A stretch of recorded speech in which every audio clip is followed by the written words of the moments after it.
हरे कृष्णा। कार्तिक मास की शुक्ल एकादशी की संध्या एक अत्यंत महत्वपूर्ण समय होता है।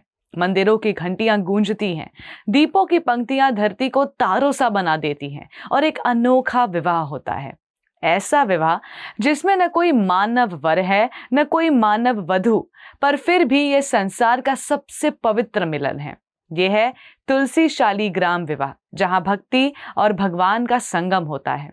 लेकिन इस विवाह का रहस्य केवल इसकी सुंदरता में नहीं बल्कि इसके अर्थ में छिपा है। हमारे शास्त्रों में वर्णन आता है कि जब सृष्टि में असुरता बढ़ने लगी तब एक असुर हुआ जलंधर, जिसकी शक्ति उसकी पत्नी वृंदा देवी की पतिव्रता निष्ठा से जुड़ी थी। वृंदा देवी भगवान श्री विष्णु की महान भक्त थी। जब भगवान ने धर्म की रक्षा के लिए जलंधर का वध करने का निश्चय किया तो उन्हें वृंदा देवी की शक्ति को भेदना पड़ा। भगवान ने जलंधर का रूप लेकर वृंदा देवी की परीक्षा ली और जब सत्य उजागर हुआ तब वृंदा देवी ने भगवान श्री विष्णु को श्राप दिया कि तुम हृदयहीन शिला बन जाओ। उस श्राप से भगवान शालीग्राम बन गए और वृंदा देवी स्वयं तुलसी के रूप में इस पृथ्वी पर स्थापित हुई।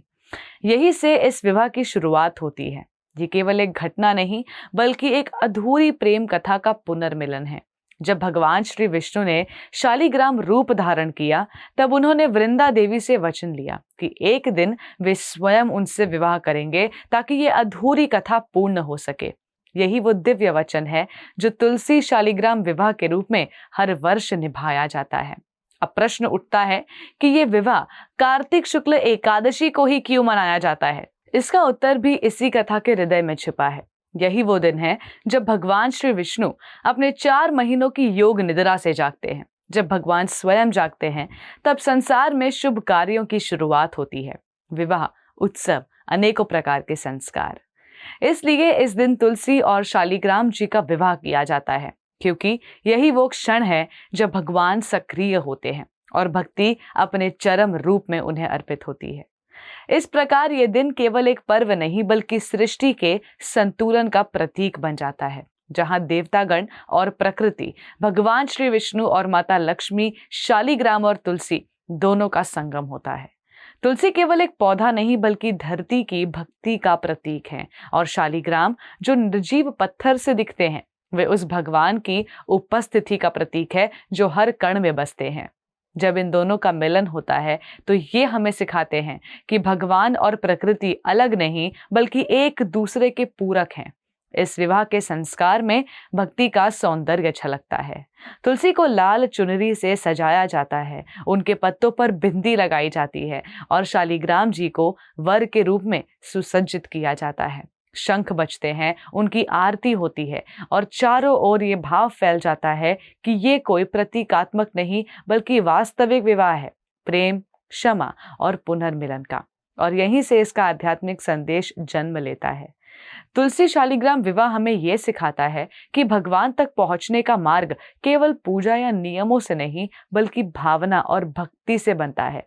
ये विवाह बताता है कि प्रेम जब पवित्र होता है तो वो श्राप को भी वरदान में बदल सकता है, वियोग को मिलन में बदल सकता है।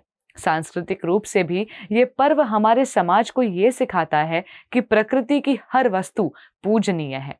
तुलसी का पौधा केवल औषधीय नहीं बल्कि आस्था का आधार है। शालीग्राम केवल एक पत्थर नहीं बल्कि वो चेतना है जो हमें भगवान से जोड़ती है। यही कारण है कि इस दिन से हिंदू समाज में विवाहों का मौसम शुरू हो जाता है, क्योंकि तुलसी शालीग्राम विवाह ये संकेत देता है कि अब सारे मंगल कार्य आरंभ हो सकते हैं। और जब ये दिव्य विवाह संपन्न होता है, दीपों की ज्योति धीरे धीरे मंद पड़ती है, तब समझ आता है कि जहां भक्ति है वहीं भगवान है। तुलसी और शालीग्राम जी का ये मिलन हमें ये याद दिलाता है कि प्रेम चाहे किसी भी रूप में हो, यदि वो सच्चा हो तो वो हमेशा भगवान तक पहुंचता है। धन्यवाद। हरे कृष्णा।